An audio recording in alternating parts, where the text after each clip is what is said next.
If you dream of a new kitchen but don't think you can afford it, this video is for you. This is the before and after of my kitchen, and I think you'll be surprised to see how much I spent. I only spent $3,771, and as you can see, that is way lower than the average. So this is what the kitchen looked like on day one when we moved in, and then I painted the cabinets white. We lived like that for a few years, and then I gutted the entire thing, and here's where we're at today. In today's video, I'm going to show you how I painted the unfinished cabinets. I will also be doing an epoxy countertop, a glass subway tile backsplash. I'll also be showing you a way to save on the cost of end panels by making them yourself. I'll also be showing you how to reverse a door after the cabinet's already installed. And of course, with any room transformation, there will be some painting. I'll be installing the hardware on the cabinets, and last but not least, I'll be talking about the flooring.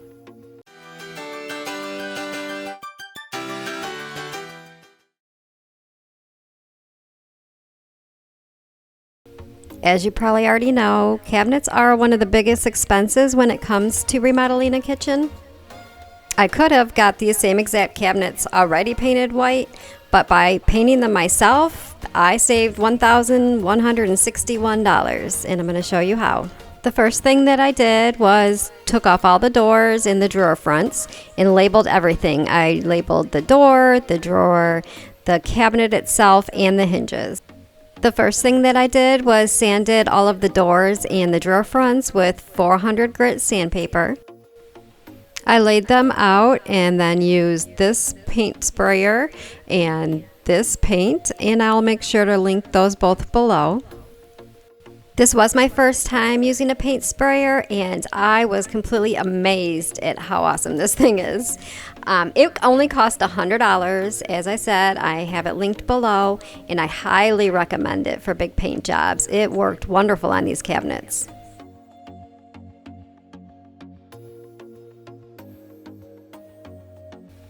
Since I am doing this remodel on my own, and by the way, that's my choice. I could have help, but I like the challenge. But I only demolished what I needed to work on at the time. I didn't want to gut the entire kitchen.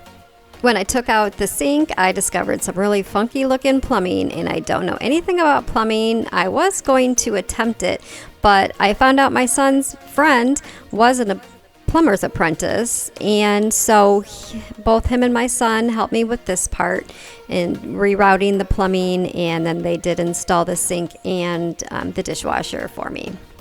And unfortunately, back when I installed the cabinets, I thought that I was going to start a blog, not a YouTube channel. So while I have these pictures, I didn't get any footage, video footage of installing the cabinets. Of course, I wish that I had that footage for you so that I could show you, but I don't have it. What I can show you is how I was able to hang the wall cabinets all by myself. And what I did was I nailed a 2x4 to the wall, and then I set the top cabinet, the wall cabinet, onto the 2x4 so that it could hold the cabinet up for me while I screwed it onto the wall. This is what the cabinet bases look like installed onto the wall, and as you can see, I did not use the paint sprayer for the bases. I used a small roller for those. As for the cabinet on the left, I added that, and that became my coffee bar. I will make sure to link that video below because I took you step by step through that process.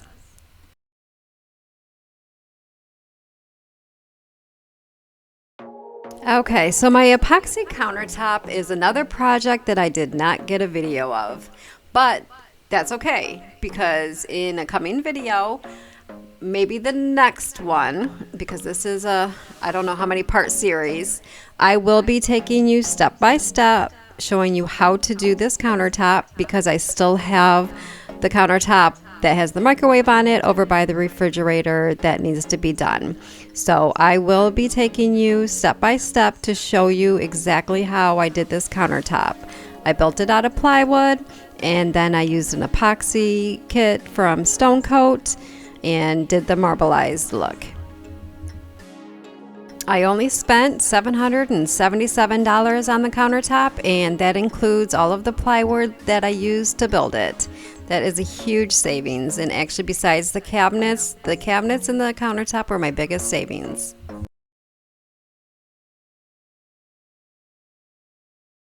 For the backsplash, I'm using a 2x6 glass gray subway tile. I got it at Lowe's, and these are the supplies for the grout. Unfortunately, I did not get any footage of actually installing the tile onto the wall. I do have more tiling to do though, so I'll make sure to include that in an upcoming video. But for today, I'm going to show you how to apply the grout to the tile.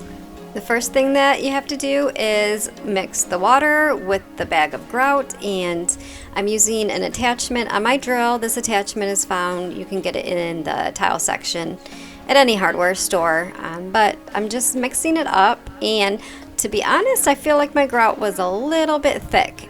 So as you can see here, it looks pretty thick, and it does make a difference when you're spreading it. It took me a little bit longer.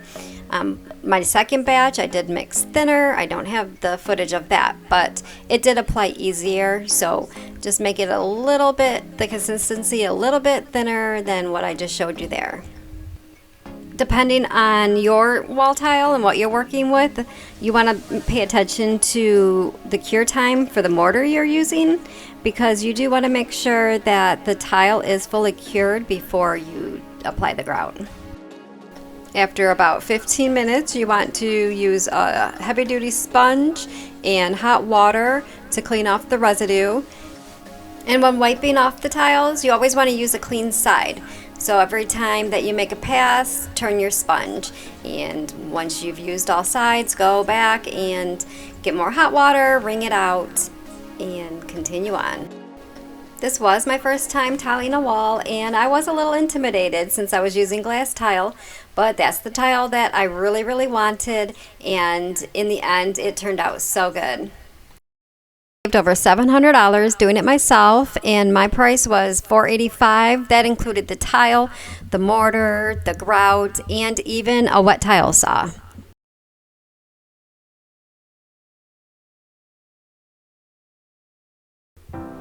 The unfinished cabinets don't come with end panels, so the end cabinets in the kitchen just have an unfinished side. So you can buy the end panels, or if you want to cut the cost in half like I did, you can make them yourself. I bought a sheet of underlayment and cut it down to the sizes that I needed. The underlayment comes in a 4-foot by 4-foot sheet, and I was actually able to get 5 end panels out of one sheet. If you're wondering what I'm doing right now with the yellow level, I'm setting up a guide for myself so that I can get an even cut.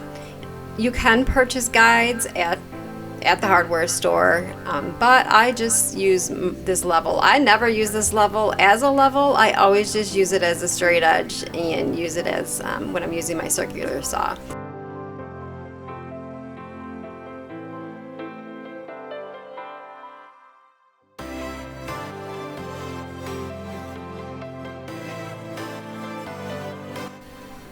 I used the circular saw to make the longer cuts, and now I'm using the miter saw to make the shorter cuts. So right now I'm just cutting them down to the length that I need them at. Out of all of my saws, this is definitely by far my favorite. I just feel the most safe with it. I feel safe with all the saws just because I've used them for so long, but I definitely like using the miter saw the best, and I use it the most also. Now that I have the panels cut, I'm now back inside, and I just want to make sure that they fit. So before I apply any glue to them, I'm just going in and making sure that what I cut actually does fit the space. So now that I know that it does fit, I did put wood glue all on the back of it.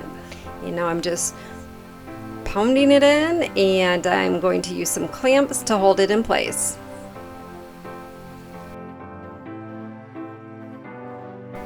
I'm now moving on to the next panel, and I'm taking this door off for 2 reasons.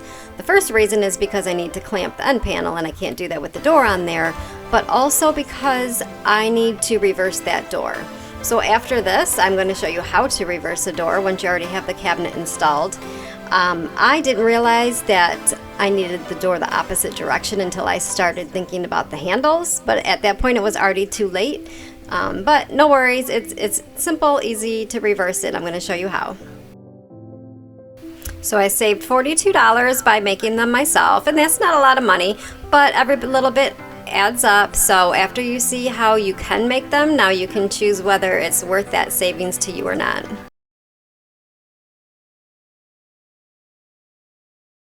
I already have the door off, so now I need to make new holes. On the left side is the pre-drilled hole for the hinge, but there is not one on the other side. So what I'm doing is I'm using my laser level, lining it up with the hole on the left side and marking where I need it to be on the right side. And then I'm just using a drill bit and making a new hole. The unfinished cabinets are made to have the door on either side, so what I would have done is just turn the cabinet upside down for it to be correct, but like I said, I didn't think about that when I installed it. So now that it's installed, I'm fixing it myself, and it was a pretty simple fix. My holes did line up, I just needed to adjust the hinges a little bit, but the door is reversed now. I've learned that there aren't too many things that can't be fixed when working on home improvement projects. Luckily, this was one of them, and this was an easy fix.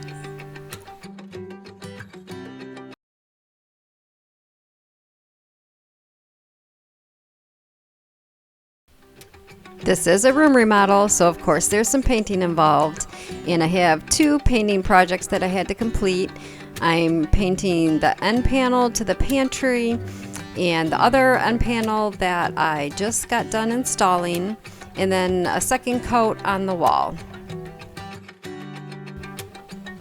Since I'm using the same color that I used to spray the cabinets, the cabinets have been up for a little while, and there already are some touch-ups that needed to be done, so I went through the kitchen and touched up any of the white paint on the cabinets that needed to be touched up also.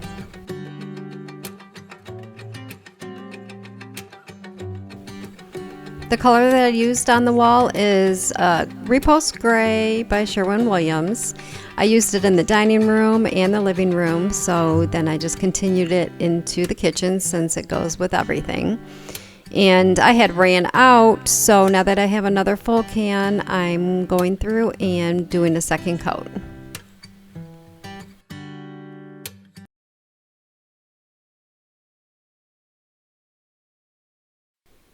For the door and the drawer handles, I'm using an installation guide that I ordered off of Amazon, and this project was so easy to me. I mean, of course, I'm skilled in a lot of things, but honestly, anybody can do this. That guide makes it so simple. It only costs $9, and of course, I'll link it below. I did shop around for the handles, and I ended up ordering a pack of 30 on Amazon, and for 30 handles I only paid $60, so for $69 I have handles on all the doors and the drawers. And since I'm talking about the cost, I came across this fun fact right here. On average, labor costs between $130 and $275 when installing new cabinet hardware. That's crazy to me. Honestly, this is a simple project and you can do it. Your child probably can do it. It's super easy. It did take a little while, but savings of about $200, well, in my case, about $200 is well worth the time that it took to do it.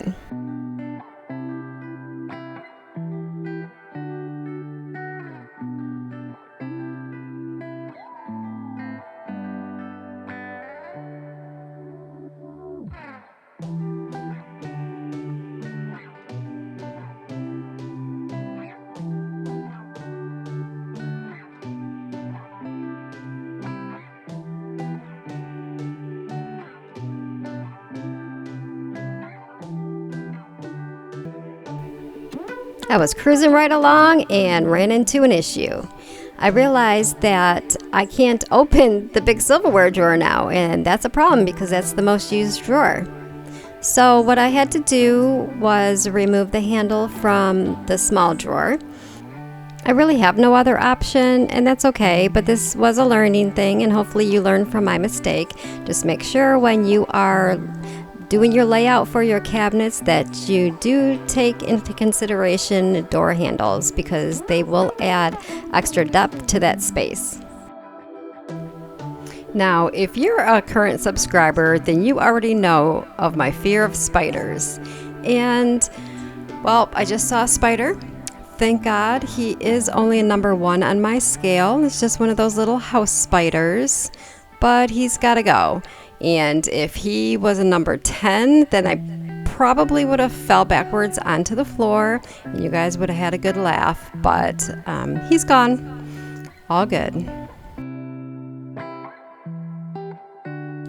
I always say that any mistakes that you make along the way can be fixed, and this was a simple fix. I had to fill in those holes, so I'm just using some wood filler, and then I sanded it once it dried and just touched it up with some paint. So as I already talked about, I saved $200 by doing this myself.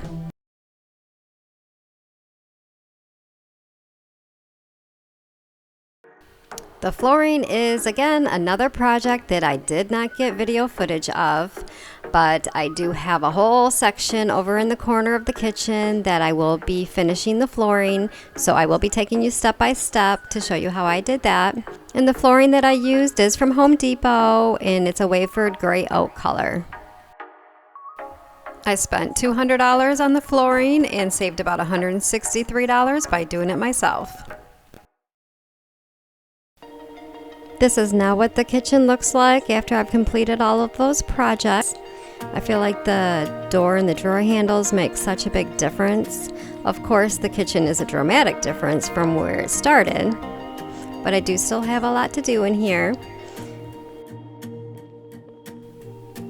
And after I show you the progress that's been made so far and show you what still needs to be done, I will give you a breakdown of the cost at the end of this video to show you where my money has been spent so far.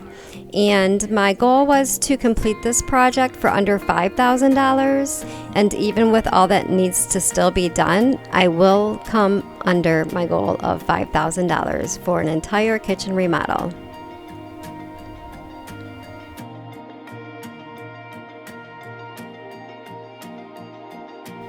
Now I'm going to take you through and show you what still needs to be done. And the first thing is the corner over here. I have done nothing in this corner. It needs flooring, paint. I'm going to put some shelving over here, and I'm not sure what else. I have been working on the design, but I don't have it completed yet, but I will be starting on this corner in the next week or two.